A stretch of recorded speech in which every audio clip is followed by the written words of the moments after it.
of subscribers have contacted me and talked about, and asked me to talk about the situation in Cameroon. What's happening? What's going on? We've been seeing increasing violence, but only in a specific area, and it's not by accident. And so I'm going to bring you the lowdown. I know a lot of people have been doing videos and, appealing to the peoples, but what's really happening? It's wickedness and evilness of the highest order. Now, just a bit of background. Cameroon, for those who don't know, is a country in Central Africa. It's bordered by Nigeria, Chad, Central African Republic, Equatorial Guinea, Gabon, as well as the Republic of Congo. Now, the unique thing about Cameroon is that it's actually it's a federation of a French-speaking part and an English-speaking part. So after they gained independence, half of Cameroon had actually been, was under a British colony, the other half was under a French colony, and they came together and formed one federation. Although the parts that are Anglophone have remained predominantly Anglophone, and those are in the north and southwest. And it's kind of like they're together as a federation, but those parts have really maintained their British influence. Now, the current crisis has everything to do with the elections that are taking place on October 7th this year. Ain't got nothing else to do with nothing. And what happened is that the crisis actually began in October in 2016, guys.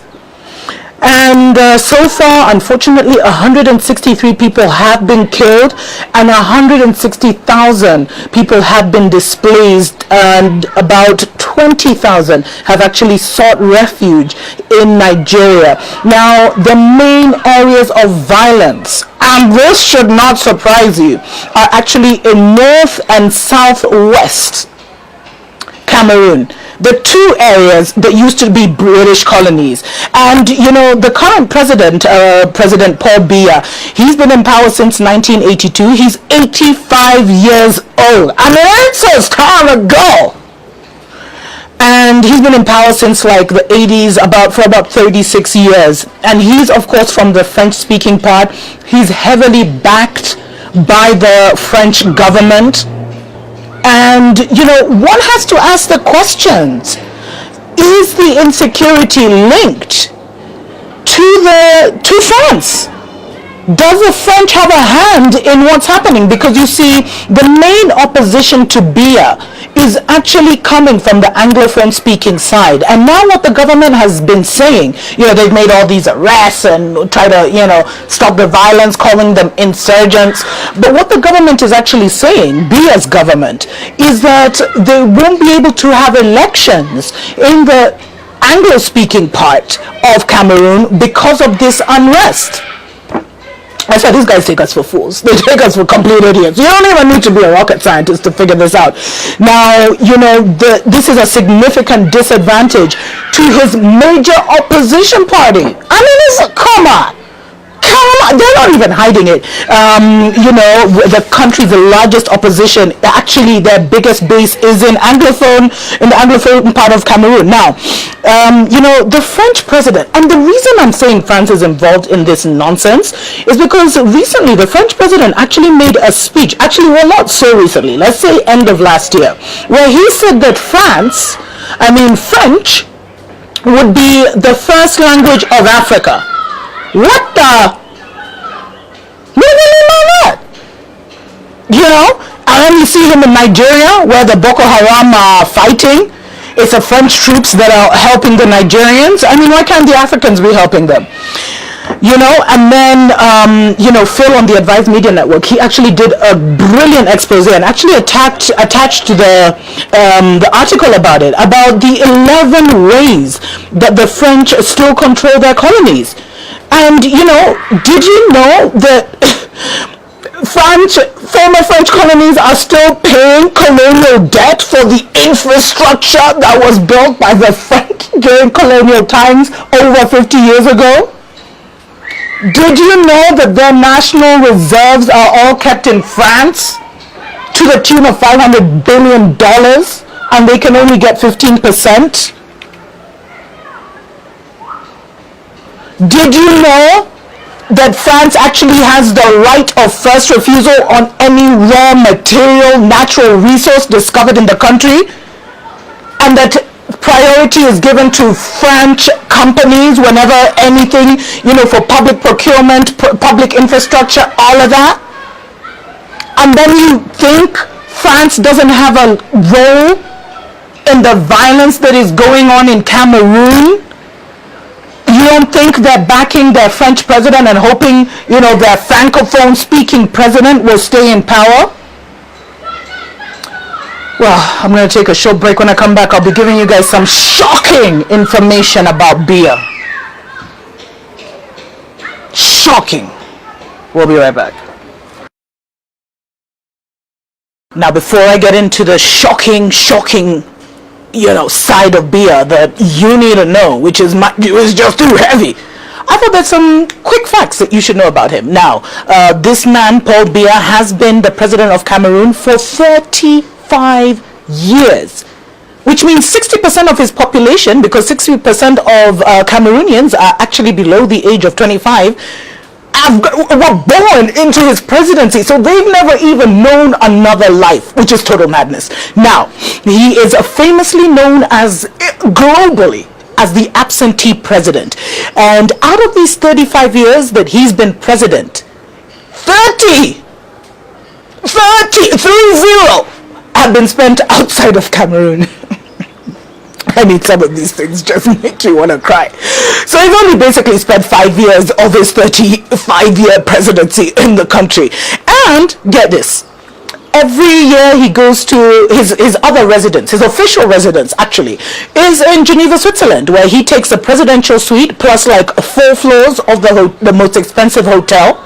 His hotel bill has come to $182 million. And guess how much an average Cameroonian earns? $1,400 a year. Now, his salary is supposed to be 200 euros a month. Do you think he's earning 200 euros a month? And guess who? What? He only travels by private jet. So Cameroon couldn't afford to buy him a private jet. So now he rents the private jet from the Kuwaitis to the tune of about $400,000. I mean, you know what? If it wasn't so funny, it would be sad. Or if it wasn't so sad, it would be funny. Now, in 2017, this ninja signed in 12 laws in 3 days, clearing and completing the entire year's legislative agenda in the space of 3 days. Do you think he even knows what he signed? And this is the worst. Now, in 2016, when 75 people died, it took the man 2 days to return from his honeymoon suite in Geneva to his country, and he actually had to issue his condolences after landing in the airport. Complete madness. Anyway, let's go back to the program and see the even crazier, evil stuff that I was able to dig up. Welcome back to Africa Watch on the Dr. Mumbi Show. We need to be sending our prayers to Cameroon that, the 36 years of dictatorship may come to an end, and there not be this violent outbreak. And almost, a few of my subscribers have actually called it a genocide against the English-speaking members of Cameroon. Because, the French want to keep their dirty hands on Cameroon. Because Cameroon is one of the 14 states that still pays colonial tax to France. Cameroon is still one of the states that gives exclusive rights to France to supply military equipment and train the country's military officers. And, it's really tricky for the West Africa and the former French colonies in West Africa, because all of them have and continue to have an existing French military presence. So when they start to say independence, freedom, what do you think will happen? Now, I'm just so emotional at Macron, and I've been figuring out why did France. Where did Macron come from? Nowhere. After Mitterrand, who was, I think Mitterrand must have been like 60, 70 years old. All of a sudden they get a 41-year-old who had lived in Nigeria, was part of the banking system. Was he part of the Rothschild system? I don't know.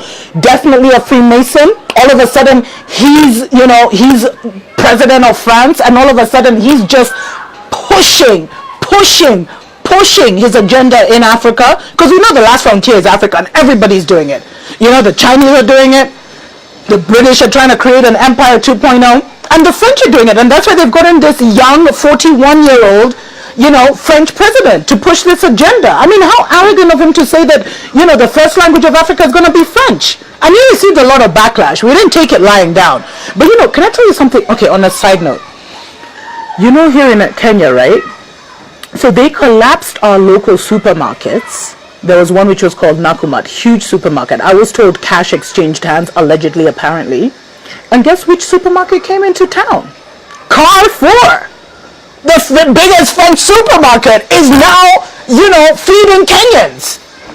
And Kenyans are loving it because they're like, oh, they're such good payers. Oh, they pay us on time. Neo-colonialism, man. Anyway, I can't go on about that. But you guys, now I was doing some special research on Biya, who is the Cameroonian president. And I found that,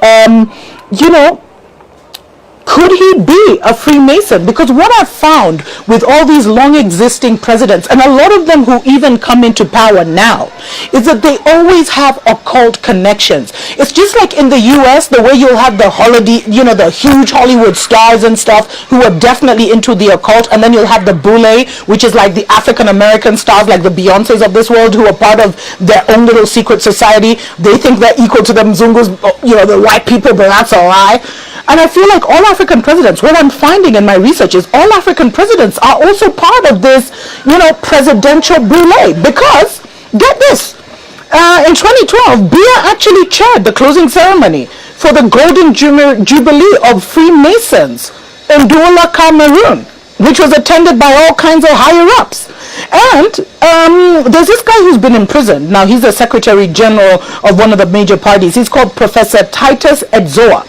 And he published a book where he talked about the occult practices of the government. He talked about ritual killings. He talked about blood sacrifices. He talked about homosexuality. He talked about, people high up in government sleeping with dead female corpses. Because I'm telling you, all presidents, the way the West has been able to maintain their power is because they brought their evil, dirty habits to the African presidents, who they entrap with all this stuff. And so, the world is run by this Freemason order. And just to confirm, then this other guy came out, Charles Ateba. And he's actually the Cameroonian People's Democratic Movement's, he's in the council of that political party. And he also published a book on Cameroon. And he said Cameroon is suffocating under the dictatorship of sects of secret societies. And he actually named people. So now there's this whole thing where, the government officials have come and limited the publication of the book. But all kinds of sorcery. So could what we're seeing in the English speaking parts of Cameroon, could those be blood sacrifices for the elections in October 7th? Is power maintained through satanic worship? These are some of the questions we must ask, because what has been happening in Africa and across the world is not normal. The way power has been maintained since, this neo-colonial order and this kind of veil and maze over our eyes that we couldn't even see clearly through is not normal. Anyway, our prayers are with the Cameroonians.